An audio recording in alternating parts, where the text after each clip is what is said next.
podcasters.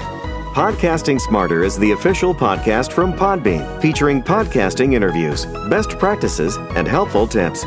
We're here to give you the tools, resources, product updates, and news to help you get started podcasting and keep your podcast growing.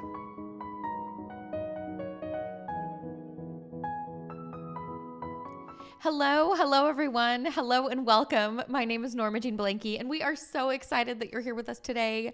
We have an incredible panel and an incredible live event for you here today. So we are so excited that you've joined us. I'm going to read our brief intro and then we will hand it over to our host. Welcome back everyone to Podcasting Smarter and our June live event, Podcasting with Pride, Strategies for Inclusive Representation, hosted by Kira Dineen of the DNA Today podcast, and featuring Sally Chum, CEO and founder of AQ Studios and the Afro Queer podcast, and Sean Howard, CEO and founder of Flight Path and co-founder of Fable and Folly. For those of you who may be joining us for the first time, Podcasting Smarter has live stream sessions just like this one with top podcasters and industry experts. We also have exclusive recorded episodes on the Podcasting Smarter podcast, so make sure to check that out as well. This event is one of many resources and events Podbean offers free of charge to empower you to launch and succeed in your podcasting journey. We also have some great events coming up in July on how to maximize video for your podcast and everyone's favorite topic these days, AI. Podcasting Smarter is brought to you by Podbean. We're a podcast hosting and monetizing platform and home to over 640,000 podcasts. To start your podcast, head over to podbean.com today. And now we'll get started, and I will hand it off to Kira Dineen of DNA Today. Thanks, Kira. Thank you, Norma Jean. I'm very excited to be celebrating Pride in this episode. So we're going to be talking about podcasting with pride and strategies for inclusive representation as podcasters. So I wanted to introduce our two panelists here. We have Sean Howard, who is the CEO and founder of Flight Path and the co-founder of Fable and Folly. And we have Sally Chum, who is the CEO and founder of AQ Studios. And before we hear a little more about their podcasting journey, wanted to kind of introduce myself as well. I'm Kira Dineen. I use she, her pronouns. And as Norma Jean gave me a wonderful introduction, I'm the host for this webinar. I identify as queer, so I am in the alphabet mafia, as we say. And I am a podcaster. I do about 10 shows, or have in the past, do some now, with my main show being DNA Today. And we're celebrating 300 episodes this summer, and in the fall, 12 years. So Sean, I would love for you to be able to kind of just kick us off with starting your journey into podcasting, just so people kind of know where you're coming from. Sure. My partner and we had been dabbling with some podcasts. I had been doing some with a friend, or more around, more industry kind of stuff. And then my partner, Eli, he was writing some fiction. And basically, we started playing with this idea of launching an audio fiction podcast way back, like insanely way back. And that's where Alba Salis came from, which was our first show, and which is was been a really interesting journey to watch that show grow and sort of, watching me and Eli come out publicly through that process in that show, right? That was a bit of a journey there over the years. And then that led to the formation when COVID happened up in Canada. The Canadian government was paying everyone this crazy amount of money every month. Sorry, all Americans. I was going to say, we didn't get that much. But I was like, well, this will be over in 4 months. Yeah. I was like, this is going to be over in 4 months. What should I do while this is going on? And that's how Fable and Folly got formed, to represent independence in the fiction space. That is amazing. I love that story. And Sally, can you fill us in on a little bit of your background and how you became a podcaster in the industry? Sure, yes. I actually was a journalist for quite a long time. So my podcasting journey probably started in 2002. I was a journalist for National Public Radio, and then again for PBS, and eventually for the Times. But back then, podcasting, no one really knew what it was. So I was a podcast producer kind of before Serial became Serial, which then launched podcasting into the stratosphere. But after I was done being a journalist in New York, I actually moved to Nairobi, to Kenya, to found an LGBT digital media organization called None on Record. And so I worked with a lot of LGBT groups across the 54 countries, documenting oral histories, teaching activists how to use digital tools to document what was going on in their communities, their stories of their organizations. We made lots of documentaries, and then we set up shop in Nairobi for a decade, doing that kind of work. And then we launched a show called Afro Queer. That was our first official podcast out of our media company. And that show, it just took off from the first season, which was really exciting for us. And we're now in production on the 5th season, which is also very exciting for us. But that was a show, a documentary podcast that told the stories of queer Africans from across the continent and the diaspora. And from there, we then launched AQ Studios, and now have another show called Adventures from the Bedrooms of African Women, and another show called Afro Foodie. So we've been able to do very queer shows, and then also branching into telling narratives across Africa that aren't told often at all. And so that's how I got my start. So I've been at this for quite a while. Yeah, definitely. Yeah, that means you're an OG in the field. I mean, Amazing. starting in the early 2000s, definitely.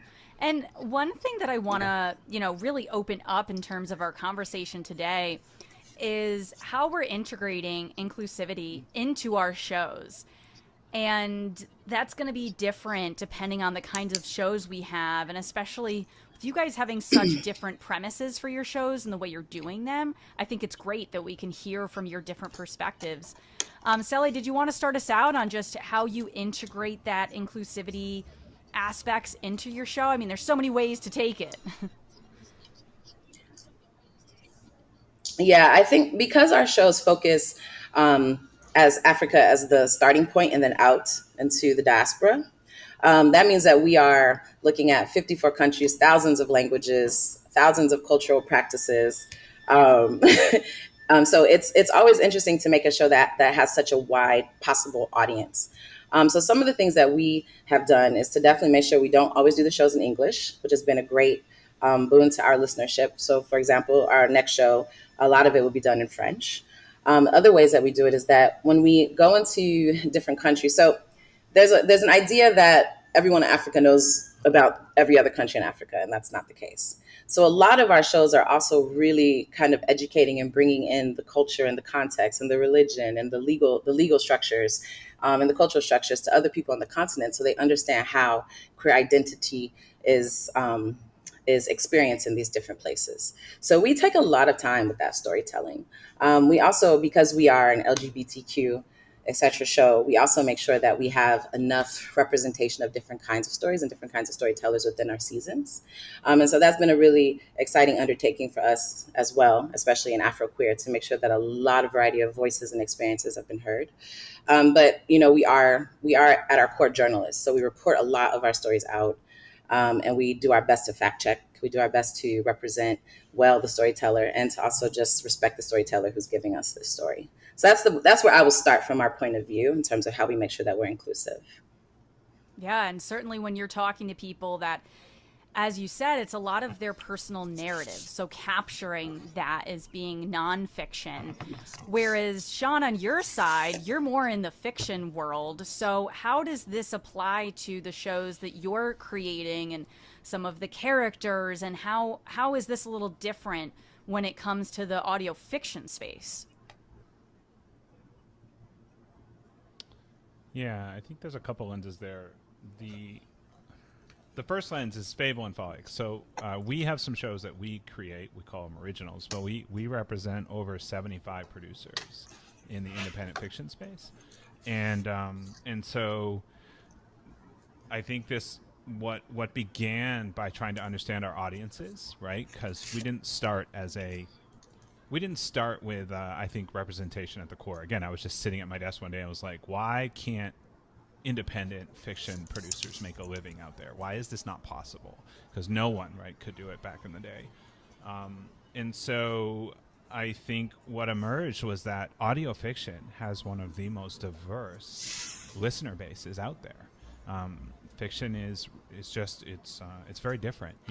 Every year, there's another study put out by Edison or whoever, right, about who listens to podcasts in total, and I call it the Angry White Men study because every year that's what comes out, right? It's a very set older demographic that just emerges from those studies in aggregate. And what we started to realize really quickly in fiction is it's not that way. It is younger. It is probably the most identity diverse, right, out there, like sexual identity, every kind of identity. And so that started really the process for us to realize, this isn't just about our journey as storytellers and supporting people from LGBTQ and other everywhere. It was also realizing our audience is very different in this ecosystem. And one of the problems we also recognized was that where we're weak, and I think a lot of podcasting reach is weak, is ethnically diverse. We have a problem there, and it's not talked about a lot, right? Reach into different ethnicities is something that we don't always do well at. So at Fable and Folly, we're a representation network. We're trying to make money for podcasters, and those of us who are in this business, we know that to make money in podcasting, you need to have reach. You need to have numbers, right? We need to have a show we can sell. But our approach to diversity is we make sure that we're bringing on producers. So we basically, we don't have like a minimum that we hold the line on in order to bring a show on, right? We have a process we developed to try and bring on more representation to cover those places where more support is needed and clearly more reach is needed, right, within our ecosystem. So that's probably my best answer. Personally, I can talk about that was just a bizarre journey, right? We were just starting by writing a story, and neither my partner or I were out, really, right? And suddenly there was just this thing that happened in telling the story where it sort of became more and more apparent, right? Yeah, that's so empowering to hear that was part of your coming out journey of like through podcasting, because I don't hear that too much in terms of people that I've talked to in the queer community where we also have that intersection with podcasting. It's like, after they've come out, they're like, well, I want to do something in the space. And but it's really interesting and unique that for you and your partner, podcasting was part of that stepping stone to publicly come out, as you've been talking about. And that fiction podcast, it's so interesting that it is such a vastly growing area, especially for kids. And I just think about all the kids listening to these new fiction podcasts. I'm excited and hopeful that a lot of these shows, certainly yours with Fable and Folly, that they're being exposed to lots of different characters to inspire them and just also be exposed to different walks of life, including, people and characters within our community. I think that's just so important. But as you've kind of both brought up, there's challenges that we face in terms of addressing some of these topics of diversity and inclusion. How have you guys been focused on identifying what those obstacles are and then coming up with a game plan of, how are we tackling this? I mean, Sean, earlier you were talking about how, there's not enough representation and kind of trying to make that better. But also, I think within that, when you have just an audio show, when you're talking about different aspects, when you just have a voice, it's hard to tell necessarily who that voice is representing. So is there ways, going back to you, Sean, of ways that you and your partner and other team members are including aspects so that listeners are more aware of what that full character is? Because audio is a different format than when you see a character on TV and you get a really good snapshot of who they are and what they're representing. Yeah, I think it's having the voices at the table telling the stories, right? I mean, it's so easy to co-opt someone else's story or someone else's culture, right? And say, ooh, I'm now doing X, right, for representation. But I think it's all about the storytellers. So for us, it's about having those voices. Because I think in audio, like audio is way more powerful than we give it credit for, right? We can tell a difference as a listener between a take that was in a room with the door closed and a take in a room with the door open. When you try to cut those two together, they don't cut. And that's like a tiny change in the room. So I think a lot translates. And I also, so yeah, for us, it's about how do we get more voices and writers from diverse points of view in our community, outside our community, writing those stories. That's sort of been our focus. And obviously, there's, I think, a real shift over these last, well, it's been for a long time now. I think there's been a lot of, in the independent fiction space, a lot of wanting to have representation in the actors that we bring to the table. That's I feel like that's actually been important since the beginning. But getting the storytellers, more diversity in the storytellers to the table is still an ongoing challenge. Right, of having both of those aspects of that. At first it comes to mind, oh, well, having the actors, come from different areas, but then also you need those storytellers to be part of that. And Shelly, with Sally, with your show and shows, plural, that's a big part of capturing people's authentic stories. And you being someone that has a background with NPR, you have that journalistic background that must be so key when you're part of these shows. What is often your mindset and different questions and things for you to be able to be discussing some of these aspects of, the obstacles of diversity inclusion while you're having these interviews? Because from, the tip of the iceberg research I did, I mean, you've done over 1,000 first person narratives of people in the LGBTQIA plus community. So you've got quite a lot of practice at this. So what have you learned over time of being able to capture all of that? Yeah, I mean, I was an oral historian for a very long time, and so I was lucky to learn on the go, but also have quite a bit of training and mentorship in terms of how to really deeply listen to people.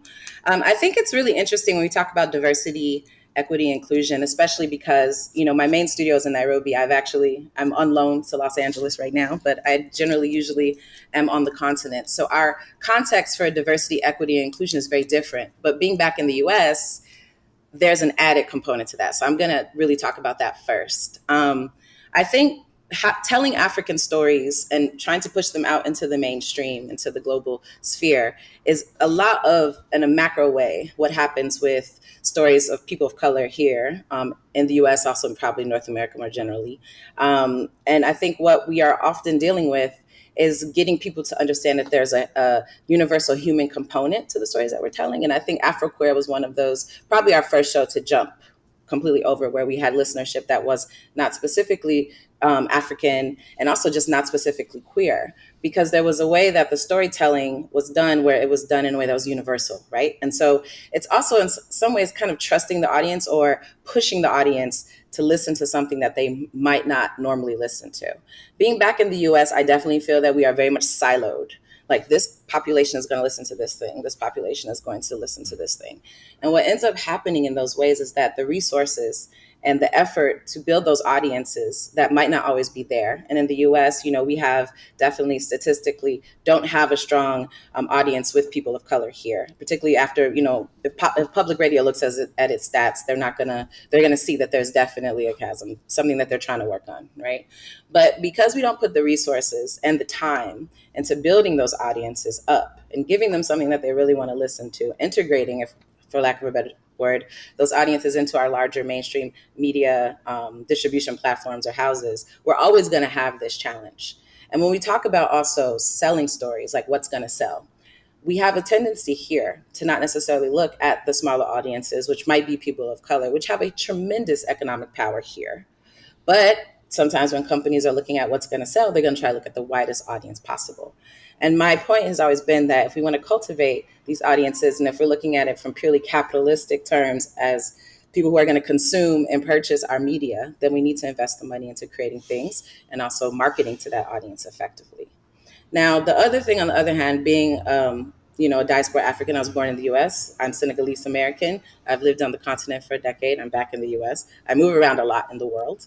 And I think one of the things that's always very difficult is having people understand that, African stories and African audiences are important. And so a lot of what I do when I'm even in London, podcast show, or, here podcast movement, or wherever I am, is just trying to talk about what's going on the continent, who's listening to what. Our listenership is quite young. It's quite young. It's quite urban. We've been mobile for a long time, so people are listening to podcasts. Spotify just came in a couple years ago and kind of really blew up African podcasting. So now podcasting is becoming very, very much more mainstream than it was even 4 years ago. But we also have YouTube. YouTube is the biggest podcasting distribution platform on the continent as well. So that's why we're moving into these visual aspects of how do we tell shows. But this is the challenges. It's almost oftentimes trying to prove that our audience matters and that it needs to be invested into, and it can't be an afterthought after you've exhausted North America, after you've exhausted Europe, and you're looking for another market to come into. Now you want to put resources into Africa, and then you want to make sure that they're a market that has a buying power. So this is speaking primarily on just like financial capital, money terms and business terms.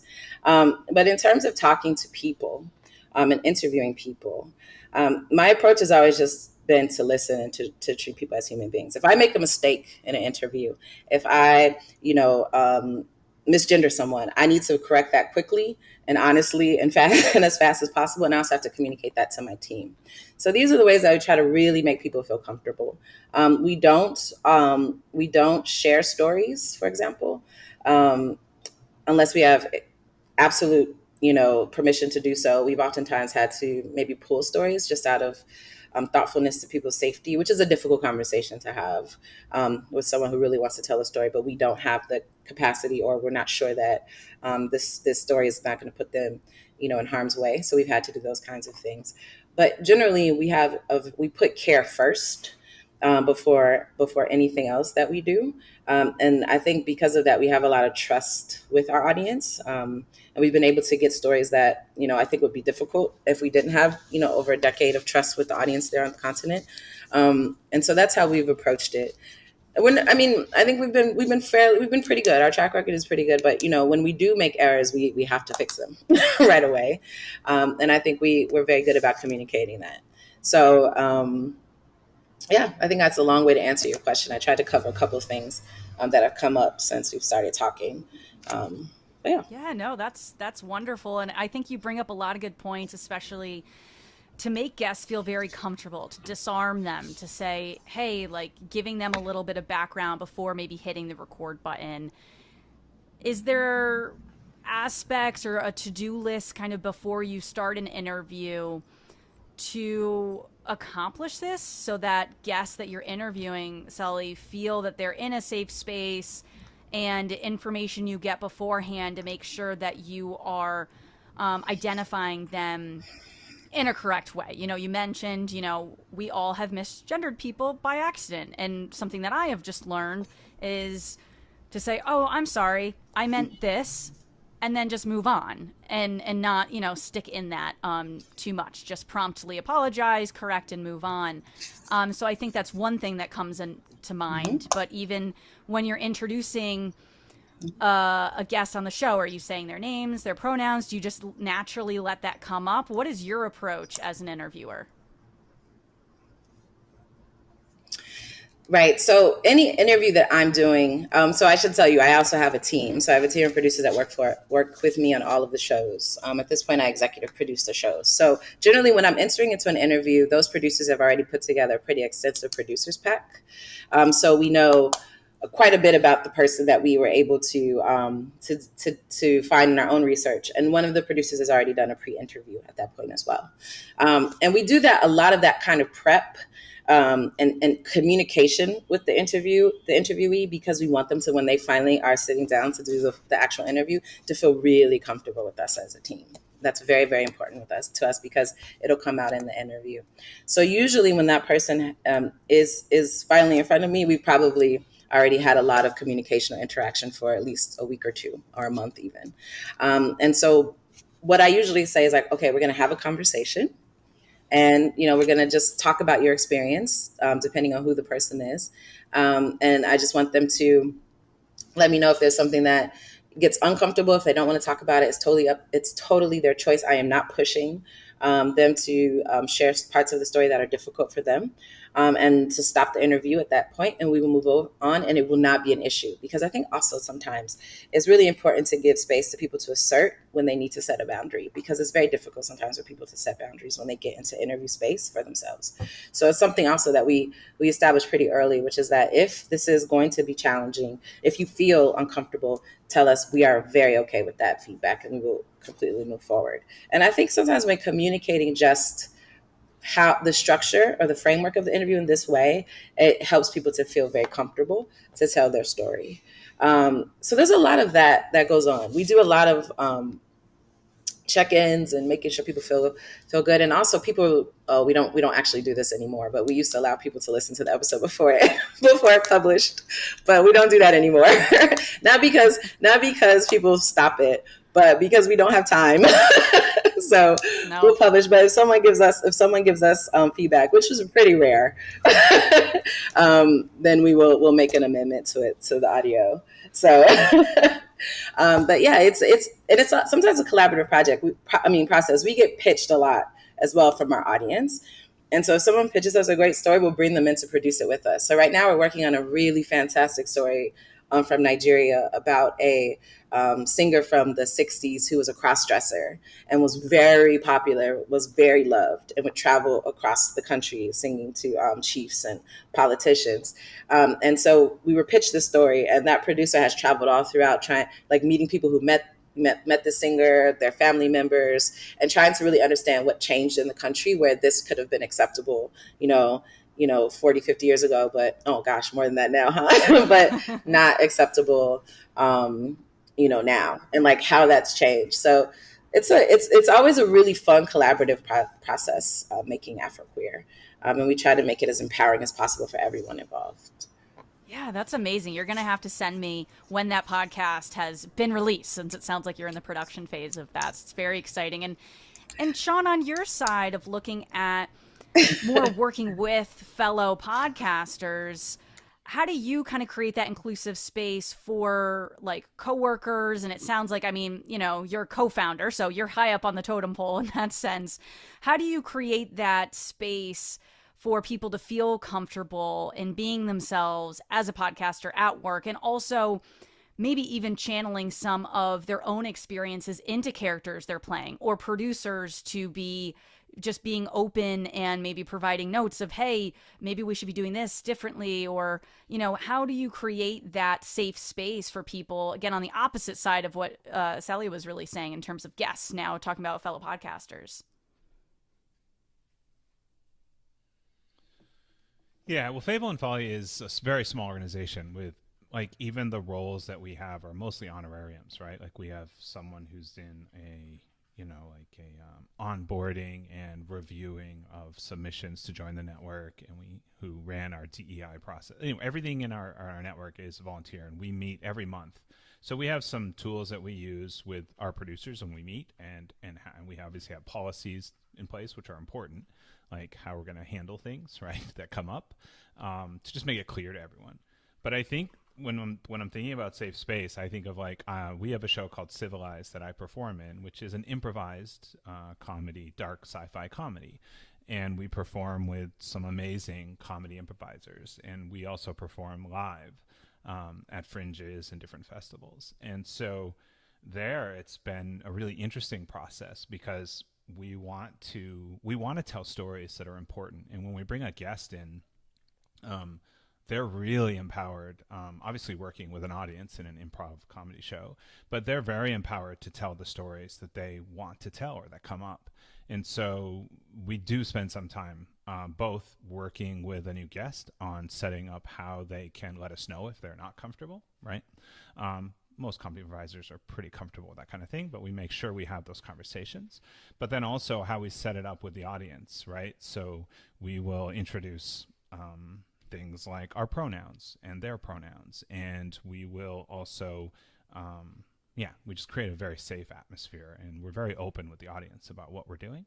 But yeah, it's again, I think it comes down to how do we empower the voices and make sure they feel safe to tell those stories.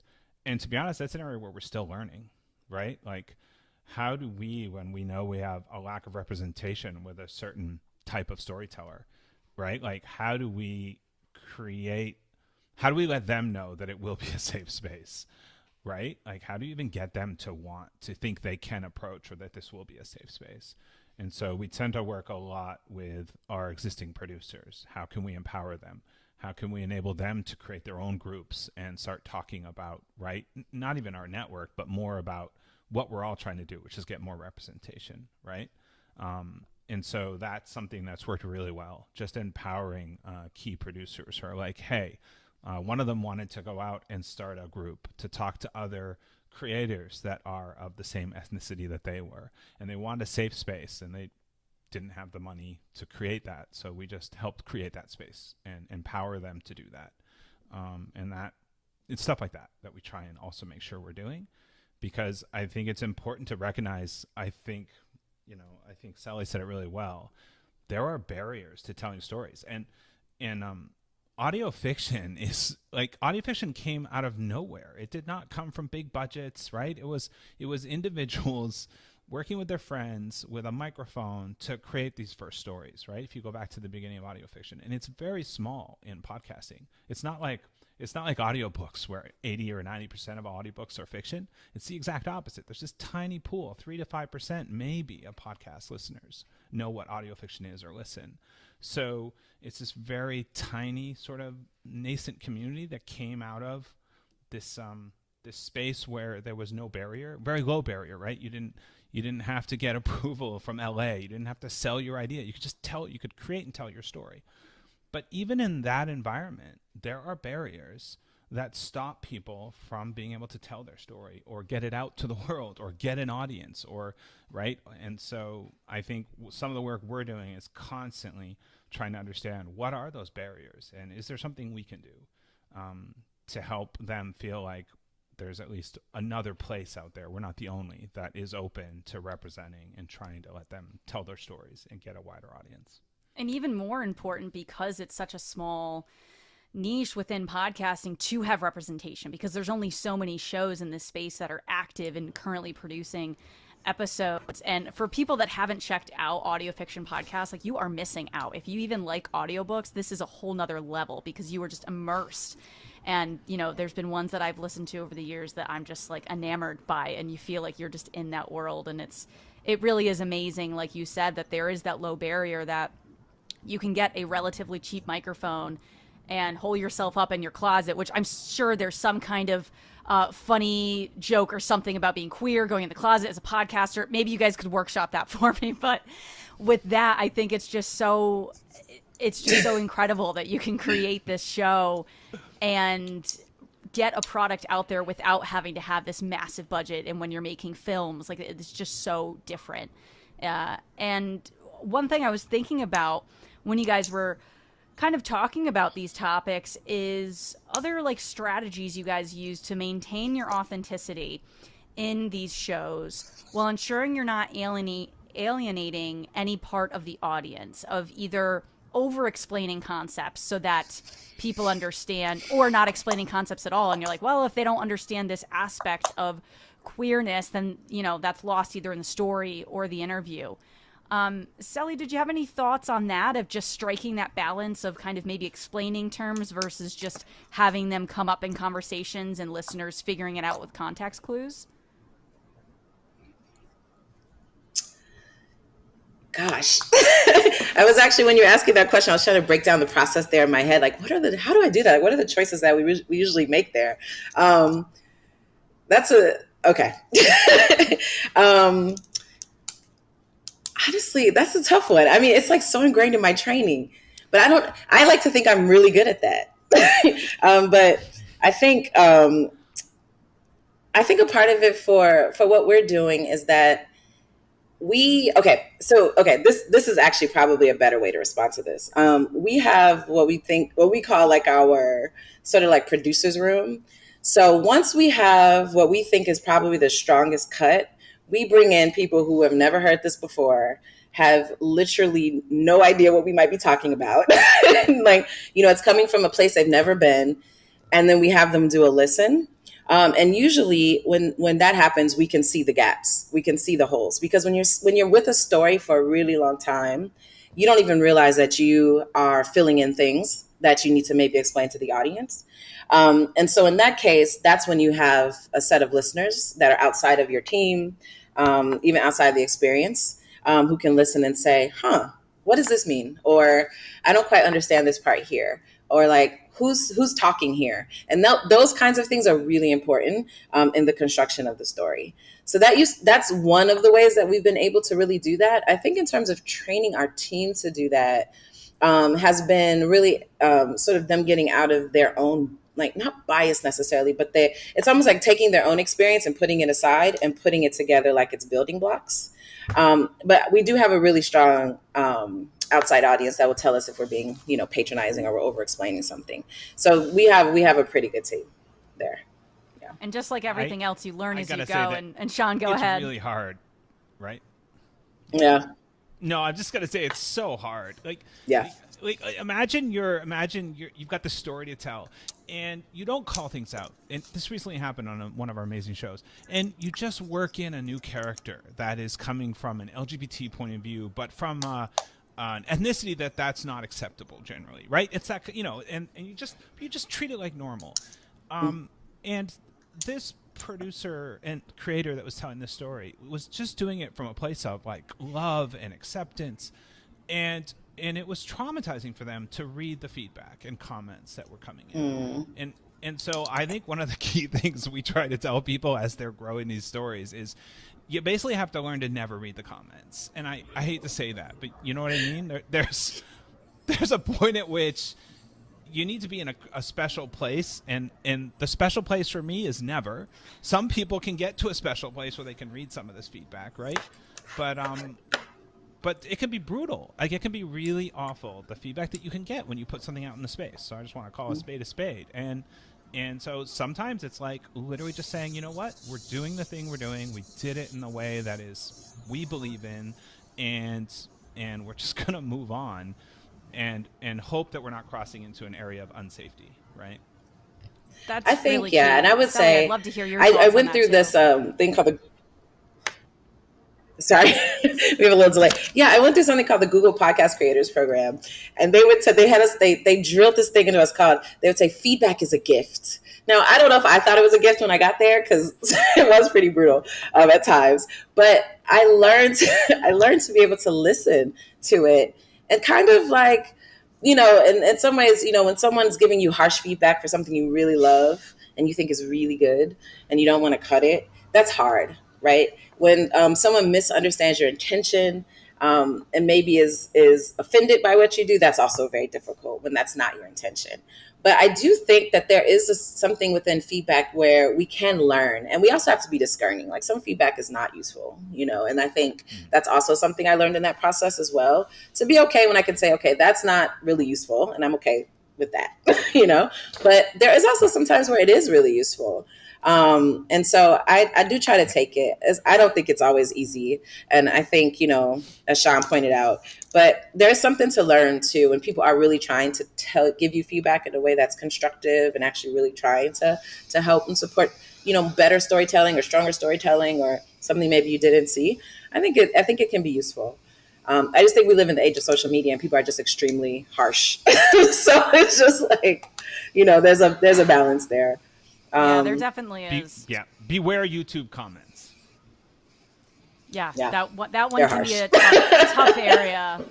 And Yeah. it's hard because we want to protect people that are involved in this, right? So, Sally, on your end, it's like you even mentioned earlier, sometimes you guys will pull a story because you're like, the safety of that individual may be at risk if we release this, or their identity may be revealed.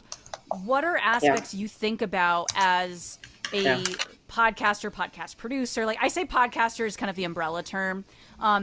But in terms of being able to protect people while still creating content that is really helpful and embracing for our community, because there are fellow podcasters that are watching, listening to this and thinking, how do I strike a balance like Sally's doing to get these stories out there, but making sure that we're not crossing lines where the guests we're interviewing could be in, and I hate to say, but peril in certain countries. This is illegal to be gay. And that's something that we need to be mindful of. And you have so much more experience in this area than I do.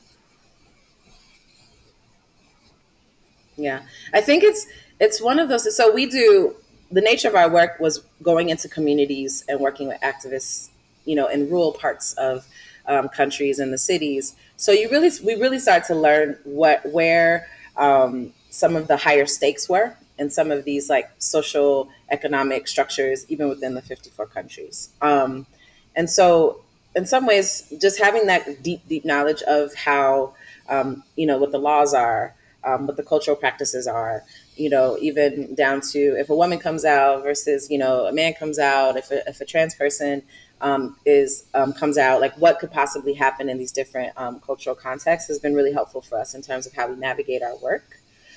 We also had a lot of risk. We have a lot of risk assessment training that we've been doing over the last decade. So even before we would go into communities to work with activists to document their own stories, we would have risk assessments of that space. So it's like, what are the legal frameworks?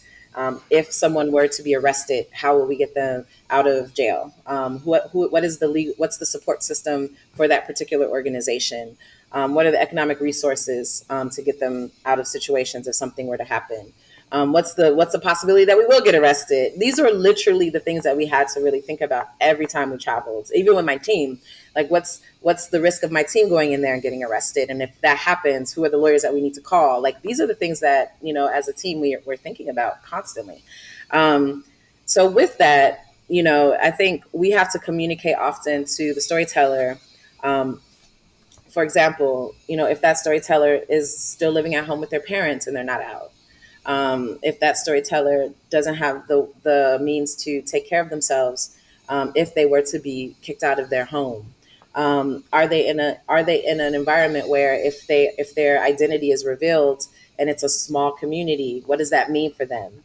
Like, these are all the things too that we have to really discuss with the storyteller as well. We did have a point, in this movement on the continent where people were feeling so empowered, and this was a beautiful thing of being able to have watched it over the last 15 years. And this is why I got into audio oral history, was because people didn't want to have their face shown, in 2004, 2005, when I was really starting to ramp up collecting.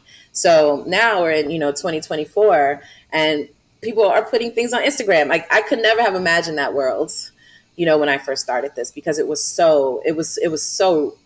risky. It was dangerous for a lot of us to be showing our faces and our identities at that time. And so because of that sort of long knowledge that I have of this, I'm also extremely careful with people. But we haven't had anything happen, and I would like to keep it that way because of these kinds of stopgaps that we put in place. But we have been witness to organizations being raided by the police. We have been witness to people being put into rehabilitation centers. We've been part of teams because we are media people to try to figure out how to bring attention to some of these things. We've worked with organizations when, they've suddenly had, their bank accounts frozen, and how can we amplify that? So there's also all these other ways that we step in as media people to support what's going on in the storytelling and the movements there on the continent. Ourselves, we've been able to tell these stories to, a lot of ways, like not humanize, but really just try to show that queer people are part of this larger community that we have there. That's been our main focus and our goal in our work, to tell these stories in a way that kind of bridge the divide. But there are larger things at stake here. There's a lot happening. Yeah. And a key takeaway with that is really just taking in that you have prepared for a lot of different situations that luckily have not arisen for you, but the fact to just be aware of what are potential consequences for people, because a lot of podcasters need to be aware of this, especially, I think we have a lot of podcasters that are listening from America, but that may be interviewing people from all over the world. And I think that's really important, just to keep all of this in mind and know the potential ramifications of this. Unfortunately, like you said, it's reality. It's unfortunately the world we live in right now. And, I kind of wanted to, just wrap up a little bit and hit on advice that you guys would like to pass along that maybe you haven't yet, or echoing something you said earlier that you really want people to remember. for podcasters to incorporate inclusivity into their podcast strategy from the start, for people that are new podcasters, or if, they've been around like us for a while, just being able to integrate that better into their podcasting space. And obviously, especially with it being Pride Month, of having that focus of how to do this integration, inclusivity for the LGBTQIA plus community. Sean, did you want to start us out of just any closing thoughts you had surrounding advice? Advice. Well, I'd say first of all, for anyone that wants to tell a story, it is an amazingly accepting space, and the fiction space is so vibrant and supportive for the most part, and amazing, right? So I would say tell your story. Connect to some other people and tell it. You can tell it, and it's a really neat journey, right? Personally too, to go on as a storyteller. Like that's how it changed me and my partner and how out we were. But on the industry side, I gotta go back to something that Sally said very early on. Like, dear Lord, LA and New York, like stop with the focus on the big, right? Like there are these vibrant, amazing communities with great reach, and there's just a blind spot to all of it, right? Like from fiction, I've certainly felt it in the fiction. I'm not going to speak for Sally, but I know Sally already spoke to it a little. But on the fiction side, right? Like there's no path to IP, right? It's just like everyone's telling their stories and they're growing and there's this community, but it's overlooked by most of the industry. Yeah, no, it definitely is. I agree Sally, with that. what I are think your there's such closing a focus thoughts? on monetization. I totally agree with that. I feel, being in LA right now, there's just such a focus on monetization. And I get it. But there's just so many fantastic stories. I think we're faced with this point now where it's like, okay, we're going to have to just do these things ourselves. We're going to have to tell these stories ourselves, raise the capital ourselves, and make this happen. And that's the space I've been in a long time, and I'm happy to stay here for a bit more. So I'm here for that. Bring back independent film. Yes, please. But in terms of advice I'd give to podcasters, I think, basically a lot of what Sean said, like if you have a story that you want to tell, just tell it, try telling it, and get it out there into the world. I mean, you will learn as you go. You'll make mistakes. You'll have incredible triumphs. It's just an incredible experience to be able to tell a story that matters to you, to support other people tell stories that matter to them. And so if that's the creative path that matters to you, if that's the thing that makes you happy, then tell the stories. And have fun. Please have fun, because when you get to the business side of this, it gets a little less fun, but so enjoy it while it's still fun. And make things, and we'll listen to them. So that's my advice. Here. Yes.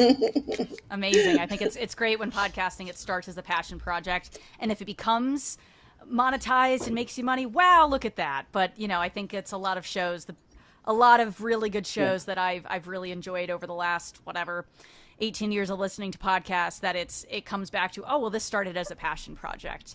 And many of them don't end up, making money as far as I'm aware as a listener. But yeah, those are the good shows and everything. So yeah, just wanted to thank everybody for tuning into this, and we just really much appreciate you taking the time as we kind of start to close out Pride Month, of being able to spotlight all of this. And Sean and Sally, thank you so much for providing your insight in all of this, and being in the community and being able to provide content that, gives a really good nod to our community, and being able to have that. So Norma Jean, please kind of officially close us out here. I'm back. I'm back. This is fantastic. It's just been such a pleasure to hear all of you speak about, how to create that experience both within your shows and in the industry and your networks and all of that. So thank you all for being here. I'm going to read our brief outro, and then we will wrap up for today. Thank you everyone for joining us at Podcasting Smarter for our June live event. Podcasting with Pride, Strategies for Inclusive Representation, hosted by Kira Dineen of the DNA Today podcast and featuring Sally Cham, CEO and founder of AQ Studios, and Sean Howard, CEO and founder of Flight Path and co-founder of Fable and Folly. For those of you who may be joining us for the first time, Podcasting Smarter has live stream sessions just like this one with top podcasters and industry experts. We also have exclusive recorded episodes on the Podcasting Smarter podcast, so make sure to check that out as well. And I believe that Kira and Sally both have dedicated episodes on the podcast, so we'll pop the links for those to you here. This event is one of many resources and events that Podbean offers free of charge to empower you to launch and succeed in your podcasting journey. This event, we also have some great events coming up later in July on how to maximize video for your podcast and everyone's favorite topic, AI. Artificial intelligence. So if you joined late or you want to have another listen to this conversation, you can replay today's live stream on Podbean's YouTube channel and on that Podcasting Smarter podcast. We are brought to you today by Podbean. We're a podcast hosting and monetizing platform and home to over 640,000 podcasts. To start your podcast, head over to podbean.com today. And if you have any questions, you can always email us at podcastingsmarter@podbean.com. Thank you so much for joining us, and stay tuned for more podcasting tips and best practices this summer and on. Thanks again, everybody. It's been such a pleasure. Thanks, everybody.